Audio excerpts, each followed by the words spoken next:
ਨਾਰੋਵਾਲ ਵਿੱਚ ਇੱਕ ਥੱਪੜ ਨੇ 150 ਬੰਦੇ ਕਤਲ ਕਰਾ ਦਿੱਤੇ। ਜਦੋਂ ਉਹਨੇ ਜਰੈਮ ਦੀ ਦੁਨੀਆ ਵਿੱਚ ਪੈਰ ਰੱਖਿਆ ਤੇ ਪਿੱਛੇ ਮੁੜ ਕੇ ਨਹੀਂ ਵੇਖਿਆ। ਹਾਜੀ ਛਾਨਾ ਮੁਖਾਲਫਾਂ ਦੇ ਨਾਲ ਮੁਕੱਦਮਿਆਂ ਦੇ ਗਵਾਹ ਵੀ ਮਾਰ ਦਿੰਦਾ। ਨਾਰੋਵਾਲ ਅੱਡੇ ਉੱਤੇ ਸਾਈਕਲ ਸਵਾਰ ਨੇ ਕਲਾਸ਼ਨਕੋਫਾਂ ਦੇ ਬਰਸਟ ਮਾਰ ਕੇ ਇੱਕੋ ਵੇਲੇ 25 ਬੰਦੇ ਕਤਲ ਤੇ ਦਰਜਨਾਂ ਜ਼ਖਮੀ ਕਰ ਦਿੱਤੇ। अस्सलाम वालेकुम नाजरीन, भुलेखा टीवी दे नाल मैं आज़म तौकीर। नाजरीन अज मैं एक इंज दे दुश्मनदार दी और एक इंज दे डॉन दी स्टोरी तुहाडे नाल शेयर करन लगा वां जिहड़ी उस जिले दे विच तुम्मां पै गईयां उस वेले, क्योंकि वो इंज दा ज़माना सी जदों कोई एक अद्धा बंदा भी कतल हो जांदा ते लाल हनेरी, लोकी कहंदे ने कि लाल हनेरी आ गई, इहदा मतलब है किधरे कोई कतल होया। लेकिन उन्हें दर्जनां कतल कीते और एक एक दिन च 25 बंदे मारे।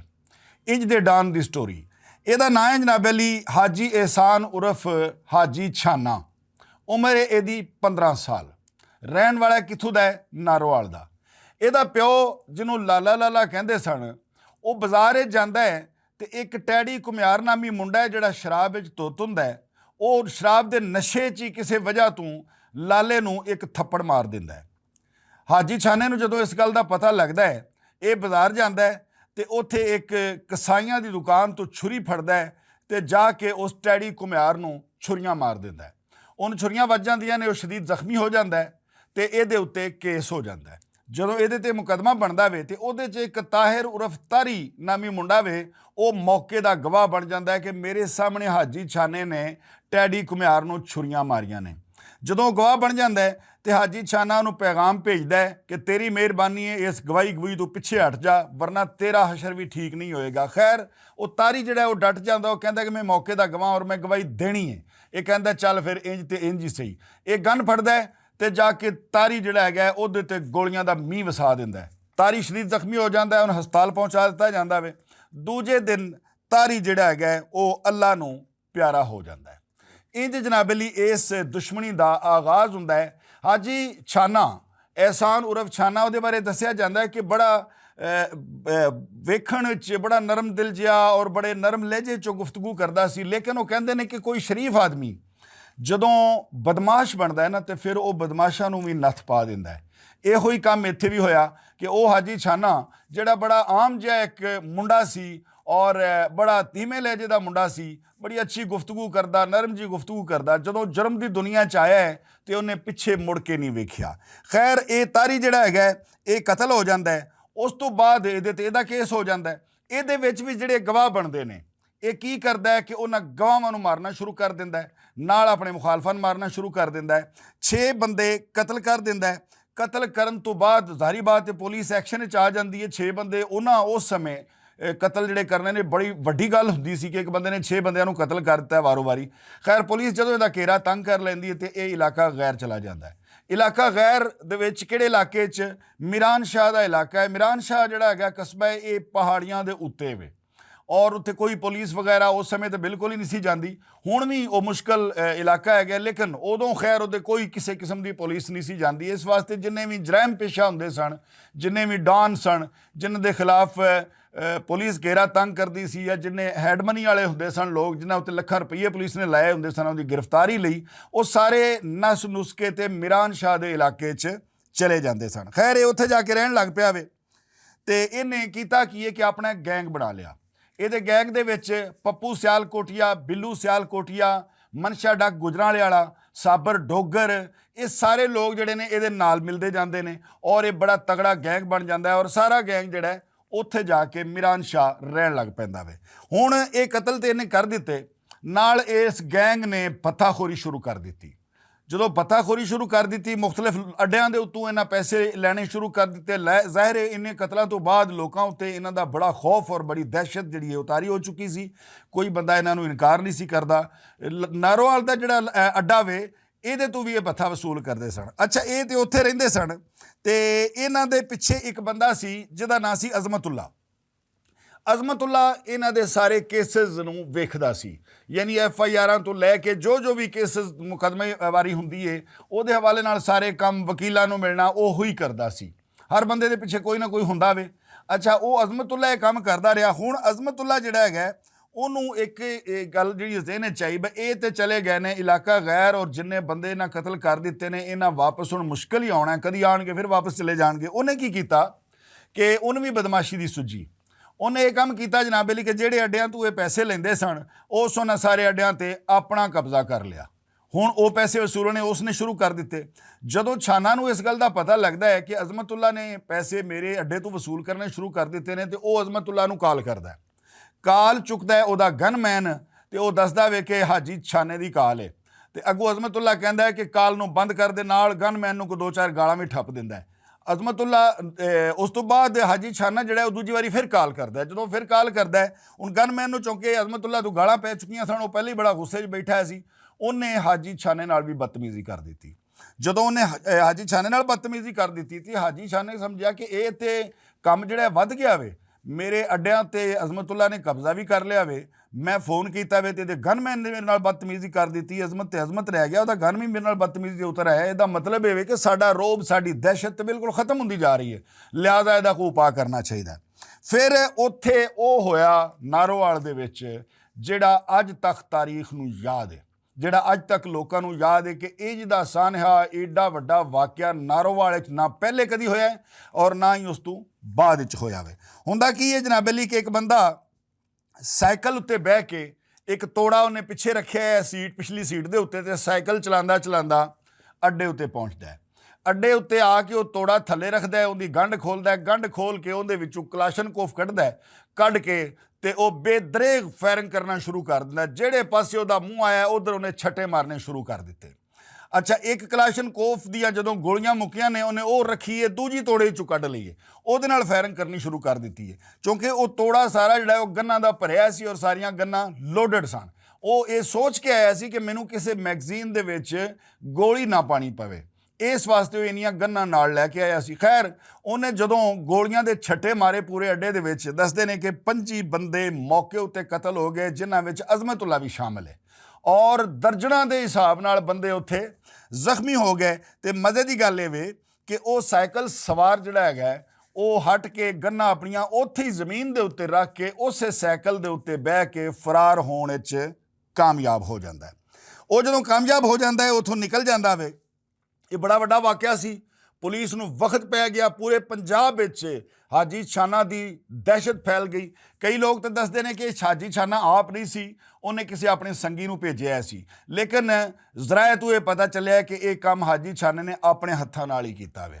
ਖੈਰ, ਉਹ ਤੋਂ ਫਰਾਰ ਹੋ ਜਾਂਦਾ ਹੈ ਔਰ ਇਸ ਵਾਕਿਆ ਜਿਹੜਾ ਹੈ ਪੂਰੇ ਪੰਜਾਬ ਦੀ ਪੁਲਿਸ ਨੂੰ ਹਿਲਾ ਕੇ ਰੱਖ ਦਿੰਦਾ ਹੈ। ਇਸ ਮਗਰੋਂ ਹੁੰਦਾ ਕੀ ਹੈ ਜਨਾਬ ਅਲੀ ਕਿ ਇੱਕ ਬਦਾਮੀ ਬਾਗ ਲਾਹੌਰ ਦੇ ਵਿੱਚ ਕਾਲਾ ਨਾਮੀ ਇੱਕ ਮੁੰਡਾ ਸੀ, ਜਿਹਦਾ ਘਰ ਜਿਹੜਾ ਲਾਰੀ ਅੱਡੇ ਬਦਾਮੀ ਬਾਗ ਦੇ ਕੋਲ ਹੀ ਹੈ। ਇਹਨਾਂ ਨੂੰ ਸ਼ੱਕ ਪੈਂਦਾ ਹੈ ਕਿ ਇਹ ਕਾਲਾ ਜਿਹੜਾ ਨਾ ਇਹ ਸਾਡੇ ਮੁਖਾਲਫਾਂ ਨਾਲ ਮਿਲਿਆ ਹੈ ਔਰ ਸਾਡੀ ਮੁਖਬਰੀ ਕਰਦਾ ਹੈ, ਸਾਡੇ ਬਾਰੇ ਮਾਲੂਮਾਤ ਜਿਹੜੀਆਂ ਨੇ ਉਹ ਸ਼ੇਅਰ ਕਰਦਾ ਹੈ ਸਾਡੇ ਮੁਖਾਲਫਾਂ ਨਾਲ। ਇਹ ਹਾਜੀ ਛਾਨਾ ਕੀ ਕਰਦਾ ਹੈ ਕਿ ਬੰਦੇ ਭੇਜ ਕੇ ਉਹਨੂੰ ਚੁਕਵਾਉਂਦਾ ਹੈ ਘਰੋਂ, ਉਹ ਉਹਨੂੰ ਚੁੱਕ ਕੇ ਤੇ ਰਾਵੀ ਕੱਢੇ ਲਿਜਾ ਕੇ ਫਾਇਰਿੰਗ ਕਰਕੇ ਮੌਤ ਦੇ ਘਾਟ ਉਤਾਰ ਦਿੰਦੇ ਨੇ ਤੇ ਉੱਥੋਂ ਫਰਾਰ ਹੋ ਜਾਂਦੇ ਨੇ। ਹੁਣ ਇਹਨਾਂ ਦੀਆਂ ਜਿਹੜੀਆਂ ਦਹਿਸ਼ਤ ਹੈ ਉਹ ਸਿਰਫ ਨਾਰੋਵਾਲ ਨਹੀਂ, ਨਾਲ ਦੇ ਜ਼ਿਲ੍ਹਿਆਂ 'ਚ ਵੀ ਫੈਲ ਚੁੱਕੀ ਹੈ। ਪੂਰੇ ਪੰਜਾਬ ਵਿੱਚ ਕਈ ਇਲਾਕਿਆਂ ਤੋਂ ਇਹ ਭੱਥਾ ਵਸੂਲ ਕਰਦੇ, ਉਸ ਤੋਂ ਬਾਅਦ ਪੈਸੇ ਲੈ ਕੇ ਬੰਦੇ ਮਾਰਦੇ ਔਰ ਬਹੁਤ ਕੁਝ ਕੀਤੀ ਜਾ ਰਹੇ ਸਨ ਔਰ ਬੜੀ ਸਪੀਡ ਨਾਲ ਇਹ ਸਾਰਾ ਕੁਝ ਹੋ ਰਿਹਾ। ਹੁਣ ਇਹਨਾਂ ਦਾ ਰੋਬ ਔਰ ਦਬਦਬਾ ਇਲਾਕੇ 'ਚ ਬਹੁਤ ਜ਼ਿਆਦਾ ਹੋ ਚੁੱਕਿਆ ਸੀ, ਕੋਈ ਬੰਦਾ ਇਹਨਾਂ ਦੇ ਸਾਹਮਣੇ ਖਲੋਂਦਾ ਨਹੀਂ ਸੀ।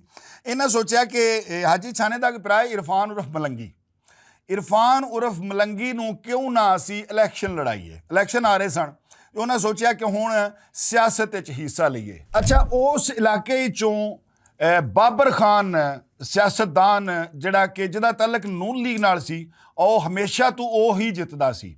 ਉਹਦੇ ਮੁਕਾਬਲੇ ਵਿੱਚ ਇਹ ਇਰਫਾਨ ਮਲੰਗੀ ਨੂੰ ਇਲੈਕਸ਼ਨ ਲੜਾਉਣ ਦਾ ਸੋਚਦੇ ਨੇ ਔਰ ਜਦੋਂ ਉਹਨੂੰ ਇਸ ਗੱਲ ਦਾ ਪਤਾ ਲੱਗਦਾ ਹੈ ਬਾਬਰ ਖਾਨ ਨੂੰ, ਤੇ ਉਹਨੂੰ ਸਮਝ ਆ ਗਈ ਕਿ ਜੇ ਇਹ ਇਲੈਕਸ਼ਨ ਜਿੱਤ ਗਏ, ਇਹਨਾਂ ਦੇ ਅੱਗੇ ਤਾਂ ਵੈਸੇ ਕੋਈ ਬੰਦਾ ਖਲੋਂਦਾ ਨਹੀਂ, ਤੇ ਜੇ ਇਲੈਕਸ਼ਨ ਜਿੱਤ ਗਿਆ ਜਿਹੜਾ ਕਿ ਇਹਨਾਂ ਜਿੱਤ ਜਾਣਾ ਹੈ, ਉਹਦੀ ਵਜ੍ਹਾ ਇਹ ਕਿ ਇਹਨਾਂ ਤੋਂ ਲੋਕ ਇਹਨੇ ਦਹਿਸ਼ਤਜ਼ਦਾ ਨੇ, ਜਿੰਦੇ ਤੋਂ ਇਹਨਾਂ ਵੋਟ ਮੰਗੇ ਉਹਨੇ ਵੋਟ ਡਰਦਿਆਂ ਇਹਨਾਂ ਨੂੰ ਦੇਣਾ ਹੀ ਦੇਣਾ ਹੈਗਾ।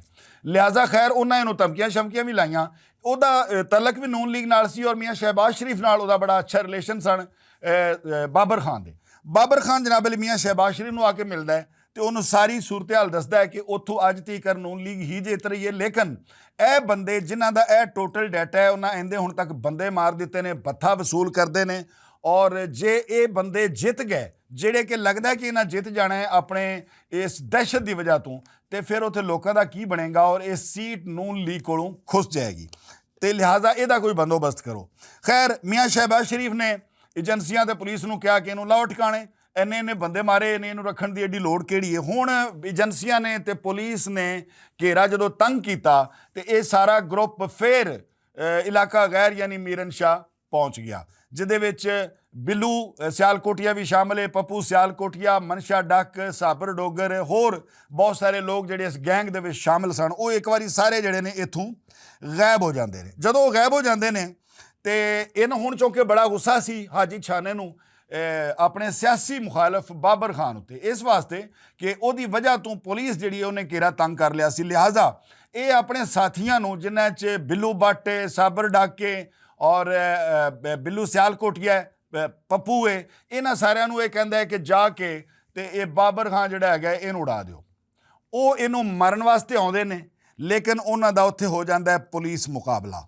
ਉਸ ਪੁਲਿਸ ਮੁਕਾਬਲੇ ਦੇ ਵਿੱਚ ਇਹ ਸਾਰੇ ਮਾਰੇ ਜਾਂਦੇ ਨੇ ਔਰ ਜ਼ੁਲਫਕਾਰ ਵਿਰਕ ਉੱਥੇ ਤਾਇਨਾਤ ਸੀ, ਬੜਾ ਮੋਤਬਰ ਨਾਂ ਹੈਗਾ ਪੁਲਿਸ ਦਾ ਔਰ ਬੜਾ ਮੰਨਿਆ ਪਰਮੰਨਿਆ ਮੈਂ, ਉਹ ਉੱਥੇ ਤਾਇਨਾਤ ਸੀ। ਉਹਦੇ ਹੱਥੋਂ ਇਹ ਸਾਰੇ ਜਿਹੜੇ ਨੇ ਉਹ ਮਾਰੇ ਜਾਂਦੇ ਨੇ। ਜਦੋਂ ਇਹ ਮਾਰੇ ਜਾਂਦੇ ਨੇ ਤੇ ਇਰਫਾਨ ਮਲੰਗੀ ਜਿਹੜਾ ਹੈਗਾ ਉਹ ਵੀ, ਹੁਣ ਜ਼ਾਰੀ ਬਾਤ ਹੈ ਉਹਦਾ ਭਰਾ ਇੰਨੀ ਲੈਵਲ ਤੇ ਪਹੁੰਚ ਚੁੱਕਿਆ ਸੀ, ਇੰਨੇ ਉਹਨੇ ਬੰਦੇ ਮਾਰੇ ਸਨ, ਇਰਫਾਨ ਮਲੰਗੀ ਵੀ ਉਹਦੇ ਨਾਲ ਸੱਜੇ ਖੱਬੇ ਹੋ ਜਾਂਦਾ ਵੇ। ਜਦੋਂ ਉਹ ਸੱਜੇ ਖੱਬੇ ਹੋ ਜਾਂਦਾ ਵੇ, ਹੁਣ ਫਿਰ ਇਹ ਹੁੰਦਾ ਜਨਾਬ ਅਲੀ ਕਿ ਪੁਲਿਸ ਜ਼ਾਰੀ ਬਾਤ ਹੈ ਇਹਨਾਂ ਦੇ ਪਿੱਛੇ ਪਈ ਹੁੰਦੀ ਹੈ। ਖੁਦਾ ਦੀ ਕਰਨੀ ਐਸੀ ਹੁੰਦੀ ਹੈ ਕਿ ਲਾਹੌਰ ਪੁਲਿਸ ਦਾ ਥਾਣਾ ਹੈ ਇਕਬਾਲ ਟਾਊਨ ਔਰ ਉੱਥੇ ਤਾਇਨਾਤ ਨੇ ਮਸ਼ਹੂਰ ਮਾਰੂਫ DSP ਉਮਰ ਵਿਰਕ ਸਾਹਿਬ।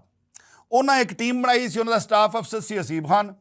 ਉਹਨਾਂ ਦੀ ਇੱਕ ਟੀਮ ਨੇ ਹਾਜੀ ਛਾਨਾ ਨੂੰ ਗ੍ਰਿਫਤਾਰ ਕਰ ਲਿਆ ਲਾਹੌਰ ਦੇ ਵਿੱਚੋਂ, ਔਰ ਜਿਹੜੀ ਗੱਡੀ 'ਚੋਂ ਗ੍ਰਿਫਤਾਰ ਕੀਤਾ ਦੱਸਿਆ ਜਾਂਦਾ ਹੈ ਕਿ ਉਹਦੇ ਵਿੱਚ ਜਦੀਦ ਤਰੀਨ ਅਸਲਾ ਔਰ ਹਸਾਸ ਇਦਾਰਿਆਂ ਦੀਆਂ ਵਰਦੀਆਂ ਵੀ ਉਹਦੀ ਡਿੱਗੀ 'ਚ ਪਈਆਂ ਸਨ। ਖੈਰ ਉਹਦੀ ਗ੍ਰਿਫਤਾਰੀ ਬਾਰੇ ਮੁਖਤਲਿਫ ਆਰਾ ਨੇ, ਮੁਖਤਲਿਫ ਜ਼ਰਾਏ ਮੁਖਤਲਿਫ ਚੀਜ਼ਾਂ ਦੱਸਦੇ ਨੇ। ਕੁਝ ਇਹ ਦੱਸਦੇ ਨੇ ਕਿ ਉਹਨੂੰ ਬਕਾਇਦਾ ਬੁਲਾ ਕੇ ਗ੍ਰਿਫਤਾਰ ਕੀਤਾ ਗਿਆ ਬਹਾਨੇ ਨਾਲ, ਕੁਝ ਕਹਿੰਦੇ ਨੇ ਕਿ ਉਹ ਕੁਦਰਤੀ ਤੌਰ 'ਤੇ ਲਾਹੌਰ ਆਇਆ ਸੀ ਤੇ ਉਹ ਗ੍ਰਿਫਤਾਰ ਹੋ ਗਿਆ। ਖੈਰ ਉਹ ਗ੍ਰਿਫਤਾਰ ਹੋ ਜਾਂਦਾ ਤੇ ਲਿਆ ਕੇ ਉਹਨੂੰ ਇਕਬਾਲ ਟਾਊਨ ਬੰਦ ਕਰ ਦਿੰਦੇ ਨੇ। ਉਸ ਤੋਂ ਬਾਅਦ ਜਿਹੜਾ ਦੂਜਾ ਇਹਦਾ ਭਰਾ ਇਰਫਾਨ ਉਰਫ ਮਲੰਗੀ, ਉਹ ਇੱਕ ਜਗ੍ਹਾ ਤੋਂ ਪੱਥਾ ਵਸੂਲ ਕਰਦਾ 7 ਲੱਖ ਰੁਪਈਆ। ਹਸੀਬ ਖਾਨ ਜਿਹੜਾ ਸਟਾਫ ਅਫਸਰ ਸੀ ਵਿਰਕ ਸਾਹਿਬ ਦਾ, ਉਹ ਉਹਨੂੰ ਕਾਲ ਕਰਕੇ ਕਹਿੰਦਾ ਹੈ ਕਿ ਜਵਾਨਾ ਗੱਲ ਇਹ ਵੇ ਬਈ ਜਾਂ ਤੂੰ ਮਾਰਿਆ ਜਾਣਾ ਹੈ ਜਾਂ ਇਹ ਜਿਹੜਾ ਤੂੰ ਪੱਥਾ ਵਸੂਲ ਕੀਤਾ ਨਾ ਇਹਦੀ ਰਕਮ ਜਿਹੜੀ ਹੈ ਉਹ ਥਾਣੇ ਪਹੁੰਚਾ। ਇਹ ਵਾਪਸ ਕਰਨਾ ਬੜਾ ਜ਼ਰੂਰੀ ਹੋ ਚੁੱਕਿਆ, ਮੇਰੇ ਉੱਤੇ ਬਹੁਤ ਪ੍ਰੈਸ਼ਰ ਹੈ ਤੇ ਆਪਣੇ ਅੰਜਾਮ ਤੋਂ ਬਚ ਜਾ। ਲਿਹਾਜ਼ਾ ਤੂੰ ਉਹ 7 ਲੱਖ ਰੁਪਈਆ ਜਿਹੜਾ ਪੱਥਾ ਲਿਆ ਉਹ ਲੈ ਕੇ ਇਕਬਾਲ ਟਾਊਨ ਆ ਜਾ ਤੇ ਤੇਰੀ ਜਾਨ ਖੁਲਾਸੀ ਹੋ ਜਾਏਗੀ, ਤੈਨੂੰ ਕੁਛ ਨਹੀਂ ਹੁੰਦਾ। ਖੈਰ ਉਹਨੇ ਵੀ ਇਹੀ ਕੰਮ ਕੀਤਾ, ਉਹਨੇ 7 ਲੱਖ ਰੁਪਈਆ ਫੜਿਆ ਤੇ ਉਹ ਲੈ ਕੇ ਥਾਣਾ ਇਕਬਾਲ ਟਾਊਨ ਆ ਜਾਂਦਾ। ਹੁਣ ਉਹਨੂੰ ਵੀ ਇੱਥੇ ਗ੍ਰਿਫਤਾਰ ਕਰ ਲਿੱਤਾ, ਯਾਨੀ ਦੋਵੇਂ ਭਰਾ ਜਿਹੜੇ ਨੇ ਉਹ ਗ੍ਰਿਫਤਾਰ ਹੋ ਜਾਂਦੇ ਨੇ। ਗ੍ਰਿਫਤਾਰੀ ਤੋਂ ਬਾਅਦ 2-3 ਦਿਨ ਜਾਂ 4 ਦਿਨ ਟੋਟਲ ਲੰਘਦੇ ਨੇ। ਉਸ ਤੋਂ ਬਾਅਦ ਇਹਨਾਂ ਦੋਵਾਂ ਭਰਾਵਾਂ ਨੂੰ ਰੂਟੀਨ ਵਿੱਚ ਰਿਵਾਇਤੀ ਤੌਰ 'ਤੇ ਜਿਵੇਂ ਪੁਲਿਸ ਮੁਕਾਬਲੇ ਹੁੰਦੇ ਨੇ ਉਂਝ ਹੀ ਹੁੰਦਾ ਹੈ ਜਨਾਬ ਅਲੀ ਕਿ ਇਹਨਾਂ ਦੋਵਾਂ ਭਰਾਵਾਂ ਨੂੰ ਇੱਥੋਂ ਕੱਢਿਆ ਜਾਂਦਾ ਹੈ ਇਕਬਾਲ ਟਾਊਨ ਤੋਂ ਔਰ ਲੈ ਕੇ ਜਾਂਦੇ ਨੇ ਕਾਨਾ ਦੇ ਇਲਾਕੇ 'ਚ। ਉੱਥੇ ਜਾ ਕੇ ਪੁਲਿਸ ਦੇ ਮੁਤਾਬਕ ਕਿ ਇਹਨਾਂ ਦੇ ਸਾਥੀਆਂ ਨੇ ਹਮਲਾ ਕੀਤਾ, ਜਿਹਦੇ ਨਤੀਜੇ ਦੇ ਵਿੱਚ ਇਹ ਦੋਵੇਂ ਭਰਾ ਤੇ ਇੱਕ ਤੀਸਰਾ ਬੰਦਾ ਹੋਰ, ਇਹ 3 ਬੰਦੇ ਜਿਹੜੇ ਨੇ ਉਸ ਪੁਲਿਸ ਮੁਕਾਬਲੇ ਵਿੱਚ ਹਲਾਕ ਹੋ ਜਾਂਦੇ ਨੇ। ਖੈਰ ਇਹ ਨਾਰੋਵਾਲ ਤੋਂ ਇੱਕ ਥੱਪੜ ਤੋਂ ਸ਼ੁਰੂ ਹੋਈ ਦੁਸ਼ਮਣੀ ਔਰ ਜਰਾਇਮ ਦੀ ਕਹਾਣੀ 150 ਬੰਦਿਆਂ ਦੇ ਕਤਲ ਤੋਂ ਬਾਅਦ ਲਾਹੌਰ 'ਚ ਆ ਕੇ ਇਸ ਪੁਲਿਸ ਮੁਕਾਬਲੇ ਉੱਤੇ ਖ਼ਤਮ ਹੁੰਦੀ ਹੈ, ਜਿਹਦੇ ਵਿੱਚ ਦਹਿਸ਼ਤ ਦੀ ਇਲਾਮਤ ਅਹਿਸਾਨ ਉਰਫ ਹਾਜੀ ਛਾਨਾ ਤੇ ਉਹਦਾ ਭਰਾ ਇਰਫਾਨ ਉਰਫ ਮਲੰਗੀ, ਉਹ ਦੋਵੇਂ ਹਲਾਕ ਹੋ ਜਾਂਦੇ ਨੇ ਤੇ ਜੁਰਮ ਦੀ ਦੁਨੀਆ ਦਾ ਇੱਕ ਵੱਡਾ ਬਾਬ ਇਸ ਤਰ੍ਹਾਂ ਬੰਦ ਹੋ ਜਾਂਦਾ ਹੈ। ਨਾਜ਼ਰੀਨ, ਮਿਲਦੇ ਹਾਂ ਕਿਸੇ ਅਗਲੀ ਜਰਾਇਮ ਸਟੋਰੀ ਦੇ ਵਿੱਚ, ਉਦੋਂ ਤੀਕਰ ਰੱਬ ਰਾਖਾ।